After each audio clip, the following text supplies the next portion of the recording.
Olá, eu sou Edson Zogby, especialista em marketing de varejo, e na aula de hoje nós vamos falar sobre as tendências do varejo. Falar sobre tendências parece um negócio muito escorregadio, né? Da onde você pega uma referência e tal, mas existem várias maneiras de você observar o andamento histórico do negócio e descobrir para onde ele está caminhando.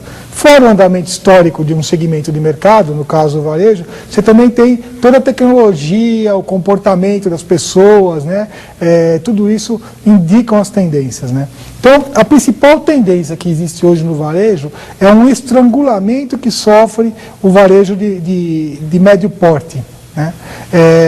O que é esse estrangulamento? O varejista de médio porte, ele vai crescendo, ele monta um varejo, vai crescendo, crescendo, chega num tamanho médio e ele começa a sentir uma pressão muito grande para crescer, né? Para acompanhar o crescimento dos outros, né? A gente vai se aprofundar nisso, mas o que faz, o que determina, né? Antes de falar sobre essa pressão que o varejista sofre, o que determina o tamanho do varejo, né? Como é que a gente fala que o varejo é de pequeno, médio ou grande porte? O que determina o tamanho do varejo é o olhar do consumidor. Como o consumidor entende aquele varejo. Porque depende muito do tipo de produto que é vendido. Depende do mix de produtos que é vendido na loja, o consumidor vai ter uma percepção se aquele varejo é pequeno, médio ou grande. Eu vou dar um exemplo. Se você tiver uma loja de relógios, numa cidade do interior, que não seja um centro urbano muito grande, e aquela loja é a única numa área muito extensa, né? Aquele varejo de relógios para o público que frequenta, ele pode ser considerado um varejo de grande porte, porque o olhar do consumidor vai falar assim, aquela é a maior loja de relógios que eu conheço, que tem aqui na região. Então, esse olhar do consumidor dá a definição se o varejo é pequeno, médio ou grande. Então, não tem nada a ver com a metragem quadrada da loja, não tem nada a ver com o faturamento, não tem nada a ver com a quantidade de propaganda que o varejo faz, e sim como o consumidor observa aquele varejo. Então, se sobre o olhar do varejo ele considera aquele varejo pequeno, ele é pequeno. Se ele considera grande, é grande. Se considera médio, é médio. Então, antes de pensar como o varejista vai classificar o varejo, é importante que ele entenda como o consumidor observa, porque esse olhar do consumidor é que vai gerar a cobrança do consumidor perante a loja. Essa é uma loja pequena, então eu desejo isso, isso, aquilo. Essa é uma loja média, então a minha pretensão é essa, essa, essa. Essa é uma loja grande, a minha pretensão é assim, assado. Bom, esse olhar do consumidor, ele varia de acordo com o produto que está sendo consumido. No varejo, o consumidor muda de comportamento muito rapidamente. Depende da loja que ele está frequentando, ele tem um tipo de comportamento. Então, por exemplo, no material de construção, vou dar um exemplo bem prático, né? No material de construção, todos os tipos de consumidores, eles são muquiranas, eles pechincham, eles querem preço barato. Por quê? Porque construir uma casa é caro para alguém da classe E, é caro para alguém da classe C, é caro para alguém da classe A. A pessoa que constrói a casa, ela sempre vai investir muito na construção do imóvel, muito mais do que ela ganha no decorrer de um mês, do que um salário. Então, qualquer classe social no material de construção vai ter um comportamento de brigar pelo preço, de pichinchar. Eles vão comprar produtos diferentes. Alguém da classe A vai comprar uma banheira muito cara, alguém da classe E vai comprar um chuveiro, mas para todo esse tipo de compra, o consumidor vai ser mão de vaca, ele vai pechinchar, ele vai negociar. Então, o tipo de mix de produto que é oferecido é que faz o relacionamento do consumidor com o varejo.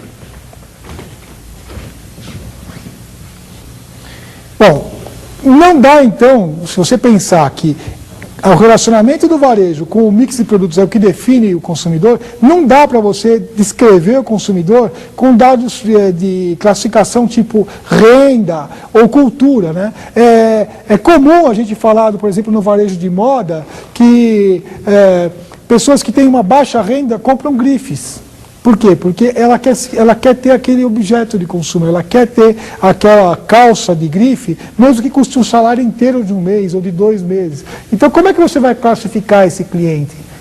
Você vai descobrir que aquele cliente quer o produto, deseja o produto, tem um comportamento que tem a ver com aquele produto. né? Ele é aspiracional daquele produto. Então, não tem nada a ver com a renda, não tem nada a ver com dados cadastrais do cliente, tem a ver com o jeito dele se portar. Bom, como é que você descobre como é que é esse olhar, esse relacionamento? Através de pesquisa que você faz junto aos clientes no ponto de venda, com questionário, com filmagem, qualquer tipo de pesquisa que você puder fazer no varejo, você vai descobrir esse relacionamento, observando. Então, o método não importa, o que importa é que você colhe esse tipo de informação para saber qual é o olhar que ele tem sobre o seu negócio, se ele te considera pequeno, médio ou grande. Por que tudo isso, né? Porque se ele te considerar médio, agora eu vou entrar no assunto do estrangulamento que o varejo de médio porte sente. Se ele te considera médio, ele vai cobrar de você, varejista, tudo que tem no varejo grande. Por quê? Porque o ser humano é dualista. O que isso significa? Que ou a gente considera um varejo pequeno ou grande. Dificilmente a gente vai falar assim, esse é médio, eu vou lidar com o médio. O ser humano não lida, ele lida com os extremos, não lida com o meio termo. Então, ou ele vai te considerar um varejo pequeno, ou ele vai cobrar de você médio que você tenha todo tipo de conforto e de situação que o grande oferece. Isso gera uma pressão no varejista, o varejista percebe isso. Então ele precisa ter todo tipo de oferta, benefício, serviço, valor agregado que o grande tem. Então obriga o varejista médio a caminhar rapidamente, investir, correr atrás de se tornar grande.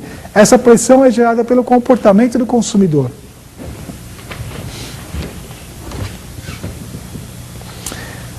Bom, a empresa de porte médio sente isso e força-se a investir para se equiparar aos grandes, né?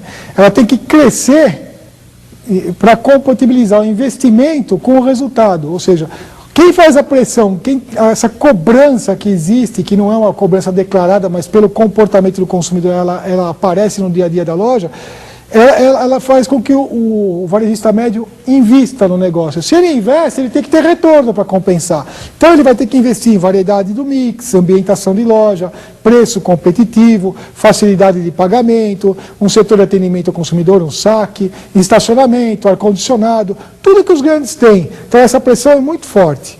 Mas aí tem um negócio importantíssimo, né? Essa dinâmica, né, gera uma instabilidade constante no negócio do varejista. É um impulso que pode colocar o varejista além da velocidade que ele tem competência para adquirir, né? Então, ele pode ter a vida de porte médio curta e se dar bem no porte grande, mas ele pode não combinar com o porte grande. E é aí que é importante, né, a decisão estratégica que ele vai tomar. Bom, vamos falar das opções estratégicas, né? O que o varejo que está na situação de médio, né, que é considerado médio pelo consumidor, o que ele pode fazer? Ou ele cresce, né, para acompanhar o desejo do consumidor e ser comparado e virar um grande, né, ter todas as qualidades, os pré-requisitos de um grande varejo, ou ele diminui se especializando, né? O que acontece é que existe uma tendência de comportamento, de mercado, né, de todo mundo partir para o crescimento. E nem sempre essa é a melhor estratégia. Isso é importantíssimo. Às vezes a melhor estratégia para o varejista é diminuir e ficar como especializado. Mas o que define se ele vai crescer, né, se tornar de grande porte, uma grande rede ou coisa assim, ou diminuir e se tornar especializado? Coloquei, a maioria das empresas do ramo decide pelo investimento no crescimento. A opção de se tornar um negócio melhor, também bem mais especializado, deve ser considerada, né? Estou frisando isso novamente. Bom, qual que é o principal fator, né, que vai fazer essa decisão? Bom, eu cheguei no meio termo, eu agora acelero com tudo e cresço, ou eu paro, penso, aprofundo o negócio, deixo o negócio mais técnico, um varejo mais especializado, mais cheio de detalhes, com uma equipe mais formada? É o perfil do gestor do negócio. Por incrível que pareça, a cúpula, a cabeça do negócio reflete o negócio como um todo. Esse gestor pode ser o proprietário do varejo, ou pode ser um executivo contratado para cuidar do varejo, ou pode ser a família toda. O importante é que seja traçado qual é esse perfil, com o que essa gestão combina. Se ela combina com um negócio grande, hiperestruturado, ou se ela combina com os detalhes, com a especialização. Grandes estruturas administrativas que é o caso de ir para a expansão, ou seja, se tornar um grande varejo, né? É uma coisa. Outra coisa é gostar dos detalhes, de receitas próprias, da personalização. Aí ele vai ter que optar por ser um varejo especialista. Não dá para escolher as duas estratégias simultaneamente. É impossível. Porque, não que elas sejam conflitantes, mas o tipo de energia que você tem que dedicar para uma situação ou outra é muito diferente. Então, além de combinar com o gestor, né, para você trabalhar e se aprofundar e se tornar um varejo bem especialista no assunto, você vai ter um tipo de energia gasta para isso, um tipo de dedicação para isso. Quando você vai fazer uma expansão, com todo aquele investimento, aquela aceleração que você tem, é outro tipo de energia gasta. Então não dá para fazer as coisas simultaneamente. Talvez dê até para especializar numa época, expandir em outra, parar e especializar mais. Mas, historicamente, a gente não vê isso. A gente vê ou uma situação ou outra. O consumidor se adapta automaticamente para uma ou outra estrutura, mas ele tende a ignorar o meio termo. O negócio de ser médio é a pior situação, é a pior dinâmica. Bom, o que acontece se a empresa fala assim, não, então tá, eu vou contrariar tudo e vou ser médio, né? Eu vou ser grande e ao mesmo tempo especializado e vamos ver o que acontece. O consumidor, como é dualista, ele não se identifica com o negócio. Se ele não se identifica, se ele não sabe classificar na cabeça dele se aquilo é um varejo pequeno ou um varejo grande, ele fica mais crítico. Se ele fica mais crítico, ele consome menos. Então é importantíssimo que, estrategicamente, seja feita a escolha, ou crescer ou virar especialista. Conceitualmente, na linha do tempo, a empresa varejista de médio porte está sempre em extinção. Então o que acontece? Não estou prevendo o fim do varejo médio. Na realidade não existe isso. A tendência é porque conceitualmente o varejo médio está sempre em extinção. Ele vai ter que sempre migrar para encolher e ficar especializado, ou migrar para crescer e virar uma grande rede. Então isso é um conceito que acontece, é uma tendência eterna que vai acontecer no varejo. Bom, nesse caso, existem dois caminhos que podem ser trilhados aí, né? O primeiro caminho, se o caminho for escolhido for para ser um grande varejista, né? Então, para crescer, você tem que fazer escolhas de grande amplitude também. Então, eu relacionei aqui o que é importantíssimo para o varejo decidir crescer. Primeiro, tem que profissionalizar a equipe, né? Ou seja, a equipe de gestão do negócio, você vai ter que buscar profissionais especializados em cada setor para poder ampliar a equipe. Outra coisa, você vai ter que ter mais formalidade se o negócio for crescer. O que é formalidade? Não é uma formalidade em relação a pagamento de impostos, não é nada disso. É uma formalidade interna, de controle. Você vai ter que sistematizar. Como é que um varejo grande, por exemplo, faz os seus controles se ele não registrar tudo isso, se ele não tiver com tudo isso numa rede de computadores ou mesmo em relatórios em papel? Fica no verbal? Não dá para ser. Então, todo varejo que vai crescer, ele precisa formalizar os seus processos. Tá? Outra coisa importante é que o varejo, para crescer, tem que pensar na sucessão. Né? Isso é um dilema, porque normalmente o varejista tem problemas em relação a passar o negócio para os filhos. Então a gente vai falar mais para frente de sucessão, mas sucessão se divide em 3 itens. O que é família, o que é propriedade e o que é empresa. Para isso precisa muito diálogo, e precisa muita conversa, talvez até assessoria que existe específica para essa opção do varejo. A outra coisa é a disposição, é a saúde física do gestor principal do negócio. Por quê? Porque vai demandar muito trabalho, muitas horas de trabalho, muita disposição para fazer o processo acontecer. Tem que ser rápido o processo, não pode ser um processo moroso. Um crescimento, uma expansão tem que ser uma jogada rápida. Outro item importante é a aprendizagem, ou seja, a empresa tem que aprender conforme ela vai executando os seus passos. Conforme ela vai crescendo, ela tem que registrar o seu aprendizado para não cometer erros. Lógico que o risco faz parte do crescimento, mas quando você comete erros, você registra historicamente esses erros para aprender no processo e não cometer os erros novamente. A aprendizagem precisa de uma fonte capaz, ou seja, precisa de alguém que estruture um sistema de conhecimento dentro da empresa para a coisa não ficar na memória das pessoas que podem ir embora um dia ou outro. E por último, para quem quer ser grande varejista, o desapego. né, o dono do negócio, decidir que a coisa vai crescer, ele tem que ter um desapego, porque o varejo passa a não ser mais a imagem dele, pessoa física, passa a ele não ser mais o dono da loja, que todo mundo conhecia. Ah, tal comércio de tal pessoa. Ele tem que desapego, porque se o varejo vai ser grande, ele tem que ter a imagem de pessoa jurídica, ou seja, a marca passa a ser dona do negócio. Eu vou na loja tal, eu não vou na loja de tal pessoa. Então, o varejo que optou pela expansão, por ser grande, ele tem que migrar, né, da pessoa física para a pessoa jurídica. Ele tem que virar a marca do negócio. Esses são os pré-requisitos para o varejo que deseja crescer, né? Então, no próximo bloco a gente vai falar do varejo que decidiu ser especializado. Obrigado.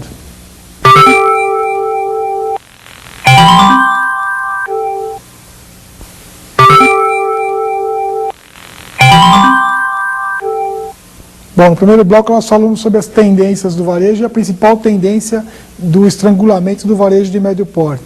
E também falamos de quais são os detalhes importantes para se tornar um grande varejo, caminhar para ser um grande varejo. Agora nós vamos falar dos detalhes importantes para ser um varejo especializado, ou seja, para o varejo diminuir, né, diminuir entre aspas, mas começar a figurar perante o consumidor como um varejo especializado. Bom, para diminuir, você tem que ter um posicionamento criativo, inovador, né? A diminuição, a especialização sugere uma diferenciação muito grande. Então, primeira coisa, você tem que ter uma especialização da equipe. Você precisa treinar a equipe sobre os tipos de produto que você vende. Então, precisa ter muita pesquisa técnica sobre os produtos. Eu entro numa loja que eu considero especializada, eu quero me aprofundar, eu quero perguntar, eu quero discutir com quem está me atendendo o que aquele produto faz, por que é assim, como ele é fabricado e tudo mais. Então, você precisa manter uma equipe especializada. Isso sugere que você tenha menos turnover, uma equipe talvez com um pouco mais de idade, que goste mais, que tenha mais amor pelo tipo do mix de produtos que você vende, que não tenha pressa de atender o cliente. A outra coisa é você ter uma estrutura que possa customizar os produtos, porque você é especializado, o cliente pode querer alguma coisa específica para ele, então você pode ajustar, se é uma roupa você pode ajustar, se é um carro você pode equipar, você se propõe a atender o cliente com mais singularidade, isso é importante. E também, para você customizar, você tem que confiar esse tipo de trabalho à sua equipe. Então você tem que ter uma equipe onde o jogo de cintura seja o cotidiano deles, eles saibam. E você também transfira confiança para eles tomarem a decisão. O cliente pede alguma coisa para um vendedor seu, ele tem que saber tomar a decisão se pode ou não fazer aquela customização. A outra coisa é a sucessão. Bom, isso eu falei quando eu falei do primeiro item, quando eu falei da opção estratégica de crescer, eu falei que a sucessão, ou seja, a clareza do que é família, propriedade e o negócio, seja nítida. Mas para o varejo especialista também existe o problema da sucessão. Imagine que você optou por ter uma loja especializada em alguma coisa e você quer passar para os seus filhos. Então, a sucessão ela vale como critério estratégico tanto para quem quer crescer como para quem quer ser especialista. A outra coisa que também vale para os dois casos é a disposição do gestor. O gestor tem que ter uma disposição muito grande, porque para ser especialista, também ele vai precisar de muita saúde física e muita disciplina, vai ter que trabalhar muito. Qualquer segmento, qualquer andamento da dinâmica do varejo para crescer ou para ser especialista, exige muita disposição física.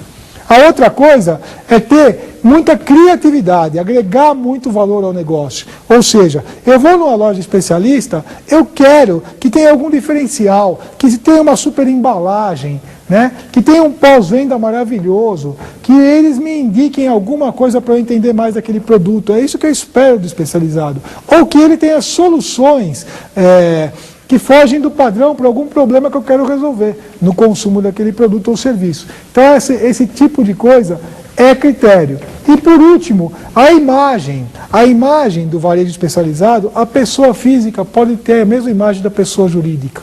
É o contrário do varejo grande. No varejo grande, você tem que migrar a imagem do dono do negócio para a marca.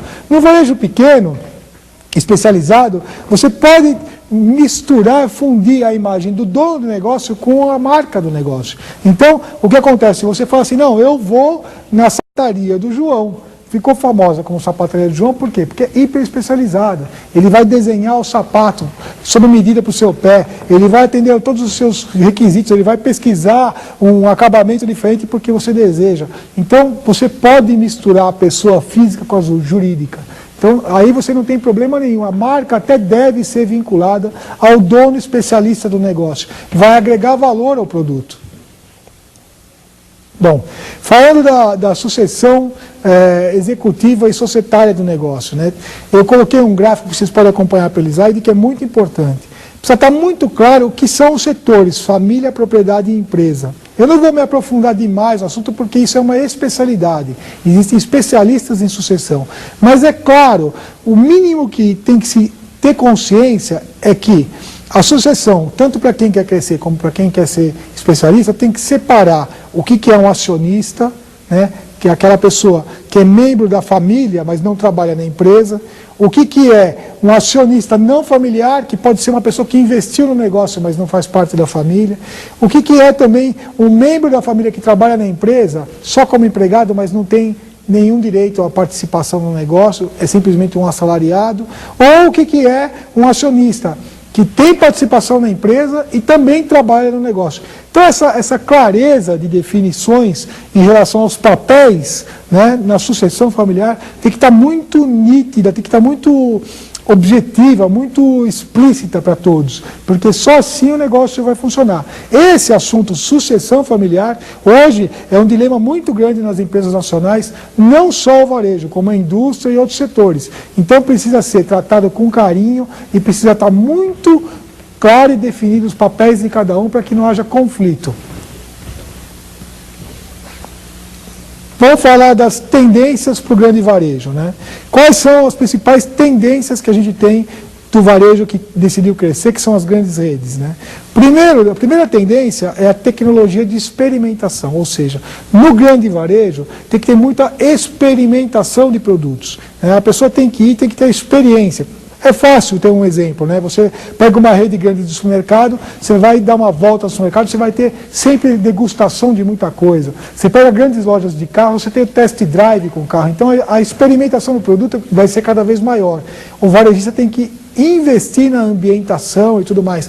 Você vai em algumas lojas de equipamentos de áudio e vídeo, você tem salas montadas para você experimentar o equipamento. Então tudo isso só vai aumentar.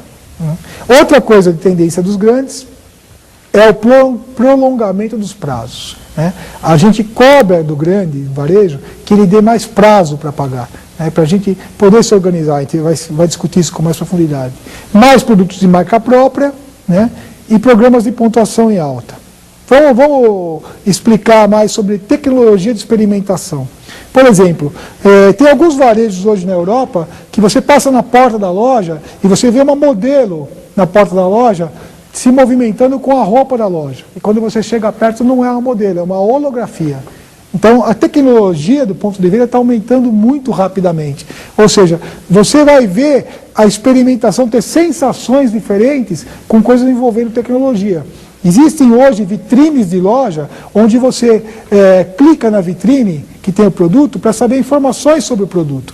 Então, o grande varejo não tem como abrir mão de investir nessa tecnologia. Ele vai ter que participar desse processo. Por quê? Porque faz parte da vida dos clientes, dos consumidores. Então, existem até vitrines hoje que você faz a compra na vitrine, passa o cartão de crédito, não entra na loja, recebe o produto pela vitrine e vai embora. Então, e tudo isso já está acontecendo no primeiro mundo e vai acontecer aqui no Brasil. Então, esse investimento na experimentação e na tecnologia vai ser cada vez maior.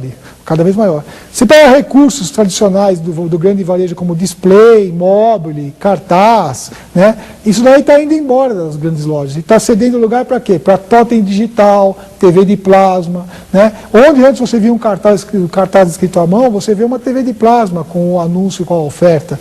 Isso tem tudo a ver com o grande varejo. Vou falar de prolongamento de prazos, né? Eu coloquei algumas frases aqui que a gente escuta muito no varejo. À vista e no cartão é o mesmo preço, né?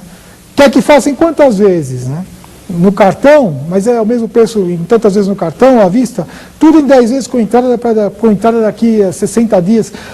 Isso daí virou rotina no varejo. Essas jogadas de prolongamento, de parcelamento de prazos, virou rotina, porque o consumidor deseja isso. Mas por quê, né, que o consumidor deseja isso? Na realidade, o varejista não deve pensar nunca que o cliente é um inimigo dele. Né? O consumidor só quer moleza. Não. Isso é um posicionamento de não ficar ao lado do consumidor, de tratar o consumidor como inimigo. E na realidade o consumidor não quer moleza. O que acontece é que o tempo é uma coisa escassa e o volume informacional é muito grande na vida das pessoas. Então o que o consumidor quer, ele quer alguém para ajudar ele a organizar a vida dele. Então, quando você dá parcelamento na compra de produtos, ele se sente mais seguro para comprar, porque ele vai conseguir organizar a vida dele para pagar aquele produto. Então, isso não é moleza para o consumidor, é se colocar ao lado do consumidor para ajudá-lo a organizar o seu dia a dia. Então, o parcelamento é um recurso muito mais de organização, porque o consumidor está atordoado com o volume de informações e com a falta de tempo, do que uma coisa negocial. Inclusive até porque o varejista pode ganhar dinheiro com isso, né? Vamos falar de produtos de marca própria. Por que a tendência é forte de produtos de marca própria no grande varejo? Né? Quando você pensa em inovação, né, você vai falar assim, bom, e tem um produto inovador, logicamente, na sequência daquele produto inovador, vai aparecer vários concorrentes com produtos parecidos. E aí, vai gerar o hábito de compra daquele tipo de produto. As pessoas começam a se acostumar com aquele produto. Depois vem a comparação do produto. Eu começo a comparar aquele produto, porque antes ele era inovador, agora tem vários concorrentes, eu começo a comparar. E depois da comparação vem a comoditização, ou seja, todos os produtos parecem iguais. Então, por que é importante você ter no varejo a tendência de investir na marca própria?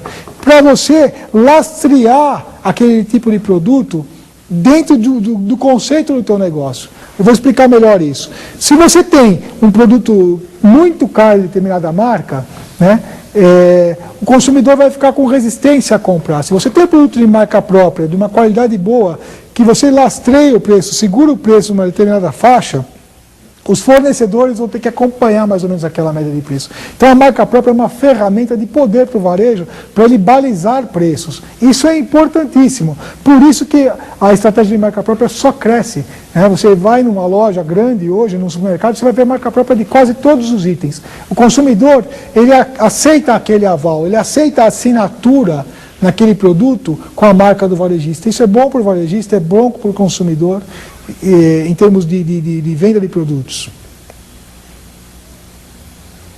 Programa de pontuação. Esse é o outro item que eu coloquei, que é uma tendência muito forte para o grande varejo. Por quê? Porque as promoções estão em queda. Né?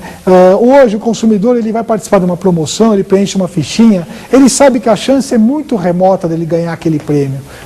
Você vai ganhar um carro zero, mas tem milhares, depende da loteria. Então ele tem até desânimo de preencher aquele cupom.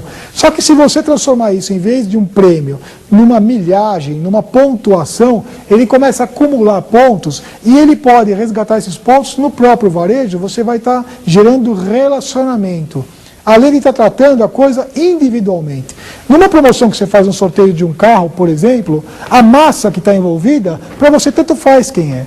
Quando você faz um programa de pontuação para determinado cliente, você gera um relacionamento, você está tratando ele como indivíduo. Você sabe quantos pontos ele tem, você sabe o que ele tem de direito de resgate de pontos. Ele gosta disso. Então, tende muito mais o grande varejo para programas de pontuação do que para promoções com prêmios. Eu coloquei um slide aí com um gráfico que o grande varejista pense em investir num departamento de pesquisa e desenvolvimento. E aí eu levanto essa bandeira e é muito importante que isso seja ponderado pelo grande varejista. Por quê? Porque se ele tem que ter tantos recursos sofisticados na loja dele, ou seja, se ele tem que ter prazos, se ele tem que ter tecnologia, se ele tem que ter um bom programa de relacionamento, o produto loja dele tem que ser muito sofisticado. E ele não pode exigir do médio staff dele, gerência, departamentos específicos que planejem esse produto. Esse produto tem que ser planejado por um pessoal de pesquisa e desenvolvimento, que pense full time sobre esse produto loja. Pode ser até uma pessoa só que seja pesquisa e desenvolvimento, mas que pense o tempo todo e colha a informação sobre cada setor para enriquecer o negócio como um todo. Então, essa tendência do varejo ter um setor que fique pesquisando para desenvolver o negócio é muito forte e ela tem que ser feita. O que acontece é que a indústria tem investido no trade marketing de bens de consumo para ajudar na estratégia do varejo. Então, o setor de pesquisa e desenvolvimento do varejo pode ser o trade, mas o varejo que quer concentrar o poder com ele, ele vai investir ele mesmo no setor de pesquisa e desenvolvimento. No próximo bloco, a gente vai falar sobre as tendências da comunicação para o varejo do médio, grande e pequeno porte.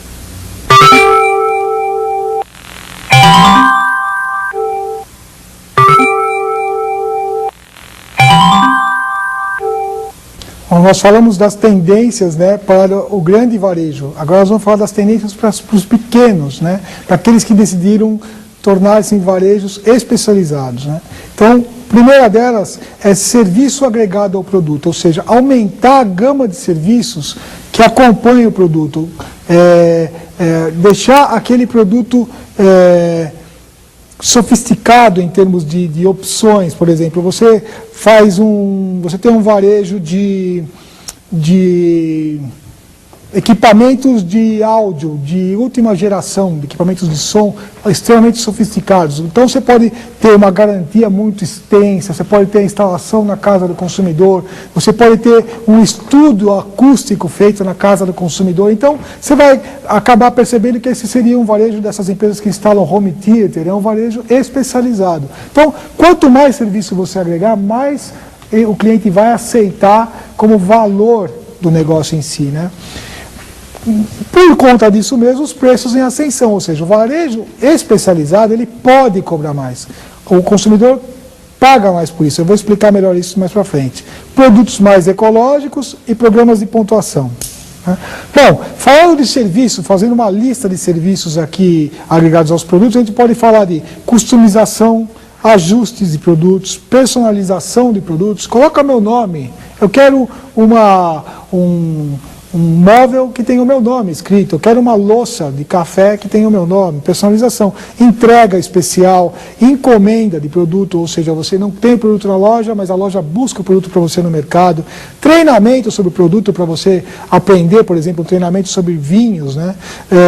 Amostras de produtos, ou seja, você vai à loja, a loja te dá uma amostra de uma novidade para você já se habituando com ela, adaptações de produtos, né? Interação interação da equipe da loja com os clientes, né? Recondicionamento de produto, ou seja, você já tem um produto que comprou naquela loja e precisa de alguma coisa, um upgrade de produto, e aí vai, pesquisa, diferenciação no pagamento, você conhece o dono da loja e programa com ele uma forma de pagamento totalmente diferenciada. Armazenamento de produto, por exemplo, você não tem onde guardar, você quer comprar uma grande quantidade porque é uma promoção boa, mas não tem onde guardar o produto, a loja guarda para você. Quer dizer, tem N situações que a loja especializada tem que buscar e investir para agregar valor no negócio.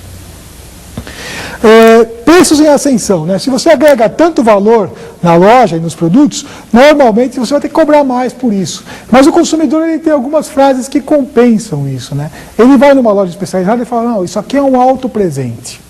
Esse momento eu estou dando de presente para mim, né? Então, ele mesmo justifica pagar mais, né? Ele fala, eu mereço, isso aqui é uma exceção, né?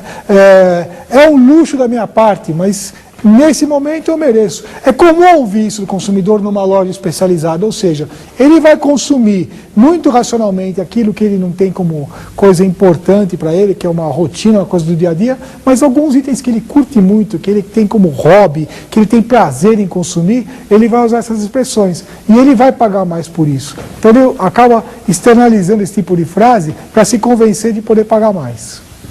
São justificativas emocionais que ele usa, né, para ele não ficar se cobrando de ter pagado mais pela especialidade. Produtos mais ecológicos, né, o varejo especializado, ele vai ter um preço maior, ele vai ter produto que não é commodity, ou produto que está vestido com vários tipos de serviços e tal, ele tem que aderir à tendência do ambientalmente correto. Ou seja, vai cada vez mais existir a tendência do consumidor, numa loja de produto especializado, querer comprar algo que não agrida a natureza, né? Então, esse apelo ambiental, né, ele tem um approach muito grande com a pessoa quando ela consome algo especializado. Se o produto não tem nada a ver com o apelo ambiental, ele pode fazer parte de um programa ambiental, ou seja, ao consumir aquele produto você está incentivando o Greenpeace, alguma coisa assim, a SOS Mata Atlântica. Então, esse tipo de apelo no varejo especializado vai ser cada vez mais forte. Também esse produto pode ser reciclado, pode ser reaproveitado. Programa de pontuação, assim como no varejo grande é uma tendência, no varejo pequeno é. Da mesma forma que você pode fazer uma promoção dando um prêmio no varejo pequeno, o consumidor vai preferir a chance de acumular pontos e ter alguma vantagem com isso. A maneira de fazer é que é diferente. No varejo grande você tem que ter uma infraestrutura tecnológica para dar programa de pontuação, para fazer o relacionamento com os consumidores. No varejo pequeno, se você quiser, você pode fazer até num caderno um programa de pontuação, basta querer fazer o programa. Ou seja, você relaciona o que os seus consumidores estão comprando na loja tal, e ele vai ter alguma vantagem por conta disso. Ou seja, você pode fazer numa estrutura mais caseira, mais informal, mas é importante que você dê algum benefício, porque isso é uma tendência muito grande do consumidor em geral. Coloquei uma frase aqui que eu tenho falado, que é uma metáfora que mostra bem o que é uma situação ou outra. O grande varejo é como o cinema. É mega produção, hipertecnologia, uma super esquema de marketing e distribuição. E o pequeno varejo é como o teatro. Você faz para um público que está ali presente naquele momento. A coisa é mais intimista. Você pode improvisar no teatro. Você pode adaptar as coisas. Então o grande varejo é cinema e o pequeno varejo é teatro. Bom, quais são as tendências para todo o varejo, grande, pequeno e médio? Primeiro, a internet. Todas as lojas precisam ter internet, qualquer varejo. Se você é um vendedor de pipoca na esquina, é bom que você tenha um site daqui para frente. Por quê? Porque todo mundo usa cada vez mais esse meio para se relacionar com o varejo. Então, não tem jeito. Aqui eu coloquei uma estatística, para cada venda que existe na internet, existem mais 4 vendas que são feitas no varejo, que são geradas pela internet. Ou seja, a pessoa pesquisou na internet, a pessoa tomou conhecimento do produto na internet, isso gera venda, de cada pesquisa, 4 vendas no varejo tradicional. A outra coisa importante é observar que existe um crescimento do varejo não loja, de 3 para 1. Ou seja, o que é varejo não loja? Um quiosque, a própria internet, a venda de produtos pela TV, esses programas de TV que vendem produtos com telefone, venda por catálogo, a venda pessoal, porta a porta, tudo isso é varejo não loja. E isso cresceu 3 vezes mais que o varejo tradicional. Isso é um alerta para todo tipo de varejo, porque se esse varejo que não tem nada a ver com o ponto de venda está crescendo tanto, o varejo tradicional que tem um ponto de venda, seja ele de qualquer tamanho, tem que pensar e estudar muito o negócio para não perder mais terreno. Tá? Porque existem hoje outros canais de distribuição. Agora eu vou falar das tendências da comunicação do varejo. E aí, independente do tamanho do varejo, se é um varejo de expansão, um varejo especialista, existe uma tendência da comunicação pelo tipo do público. Então, a primeira tendência de comunicação pelo tipo do público é a tendência da comunicação de massa, é o público mais C e D, é a grande massa. Qual é a tendência da comunicação? É uma inversão de conceitos em relação à mídia. O C e D vai continuar no tradicional, então a gente já tem visto isso hoje em termos de comunicação, ou seja, a produção com uma baixa qualidade, ou seja, não existe aquele hiper-refinamento da produção do material. O conteúdo editorial é superficial, não existe um aprofundamento sobre o assunto, tal. É uma coisa mais informacional sem se aprofundar tecnicamente no assunto. É mais impessoal também a mídia de massa para a classe C e D, ou seja, fala com todos, não especificamente com cada um. Então, Esse tipo de produção vai usar o quê? A mídia tradicional. Essa comunicação vai usar a imprensa tradicional, vai usar o rádio e a TV tradicionais, vai usar o outdoor, mídia exterior tradicional. Então, a tendência da comunicação do varejo para a classe C e D é permanecer na mídia tradicional. Eu coloquei aí no slide um funil que está escrito assim, lixo informacional. Então, isso é agressivo, por isso que eu coloquei aspas. Por quê? Porque a mídia tradicional, ela está cada vez mais superficial no sentido de conteúdo. E se você vai fazer a comunicação para colocar junto com esse conteúdo, precisa estar atento, porque isso não é uma informação valiosa para o consumidor.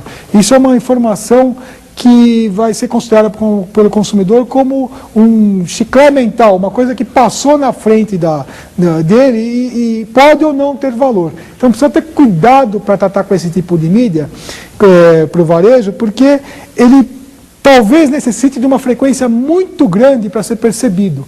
Ou seja, você vai fazer uma peça publicitária, comercial de TV, ou vai fazer um anúncio de jornal ou de revista para a classe C e D. Como vai usar mídias que não têm aprofundamento, que são superficiais, você vai ter que fazer uma grande quantidade de inserções para essa comunicação ser percebida. Por isso que eu falei, como ele vai estar muito perto do lixo informacional, ou seja, da informação que o pessoal não presta muita atenção, só vai dar um resultado efetivo de atenção, ou seja, a mensagem só vai ser passada se ela tiver uma alta frequência. Por isso que a gente já vê alguns grandes varejistas com uma altíssima frequência nas mídias tradicionais. Por quê? Porque só assim que ela vai dar resultado, batendo muito perante o público. Mas quem aceita esse tipo de situação é o público C e D. Por quê? Porque o público C e D vai se acostumar com essa frequência alta e vai aceitar. O público A e B, ele vai se incomodar com esse tipo de informação. Então, a tendência da comunicação do varejo para a classe A e B é o oposto. Então, no próximo slide, vocês vão ver o funil ao contrário, né? E eu coloquei mídia e inversão de conceitos. Então, a produção do varejo para a classe A e B, ela vai exigir mais qualidade na produção. Né? Por quê? Porque vai passar em outro tipo de mídia, onde as coisas são... A própria produção da mídia, do conteúdo da mídia, tem mais aprofundamento, tem mais qualidade, tem um timing diferente. Então, vai exigir tudo isso. Vai exigir também agilidade do varejo no sentido de produzir as peças. Por quê? Porque essa mídia, ela muda muito constantemente. Então, os programas não são tão definidos. Você pega numa mídia tradicional uma novela, ela dura 6 meses, 8 meses. Não, no caso da mídia mais segmentada, os formatos mudam rápido e você tem que ter agilidade para se adaptar ao formato. Mais personalização dos produtos, ou seja, você vai ter que conversar com as pessoas, você vai usar mais o marketing direto, mais efeitos especiais, ou seja, tem que ser mais bonito visualmente, se é uma coisa gráfica tem que ter uma cor, uma quinta cor, um dourado, alguma coisa assim, se é uma produção de vídeo tem que ter algum efeito especial. Isso daí tudo, para a classe A e B, vai usar... Esse tipo de peça publicitária de comunicação vai usar que mídias? Vai usar o web-mail, né? O e-mail vai pela internet para você ver a propaganda, vai usar o SMS, que é a propaganda no celular, que isso vai crescer cada vez mais, vai usar o podcast, que é aquela rádio que a pessoa monta um programa e deixa pronto para você fazer o download na sua casa, e aí sim vai ter o patrocínio da tua empresa. Vão ser os eventos temáticos ligados ao varejo, né? Que é muito específico para um público que tem a ver com aquele produto do evento que você está fazendo. Tudo isso é muito mais trabalhado e mais refinado e é o que é a tendência da comunicação para a classe A e B, que está rejeitando a comunicação de massa. Bom, no planejamento da comunicação, né, nós vamos ter que balancear 2 objetivos, vender e construir a marca. Então tem que lembrar que o consumidor é cada vez mais exigente, ele é cada vez menos fiel, ele vai escolher o produto no momento da compra, então por isso é importante o ponto de venda ser bom, muito bem estruturada, muito bem planejada, porque lá ele pode mudar e comprar o do concorrente, né?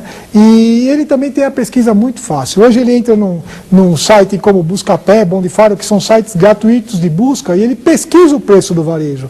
E aí, ele pesquisando o preço, ele simplesmente vai se direcionar para a loja que está mais barata. Então, para que isso não aconteça, você tem que ter uma loja que seduza, que seja bem planejada, que envolva o cliente.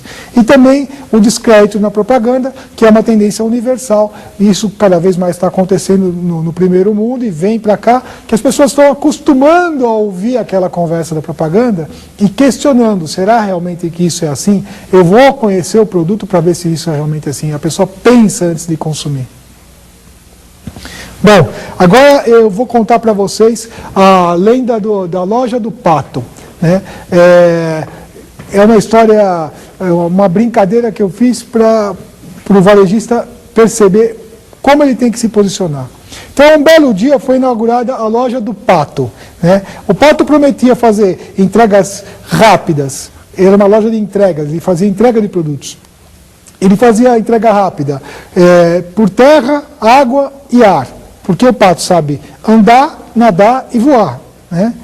Bom, acontece que o pato, ele andava de um jeito muito desengonçado, né? Tudo esquisito para andar, né?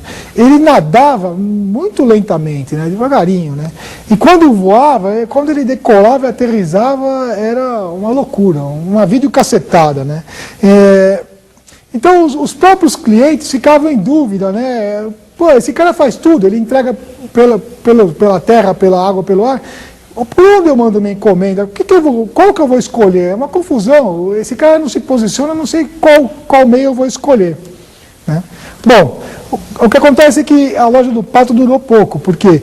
Porque apareceu a loja do gato, né? E o gato fazia uma entrega por terra perfeita. O gato, para andar na terra, ele é sutil, tal, ele fazia uma entrega, não estragava os produtos, era rápido, imperceptível. A águia fazia uma senhora entrega pelo ar, né? Ela arrasava na parte aérea.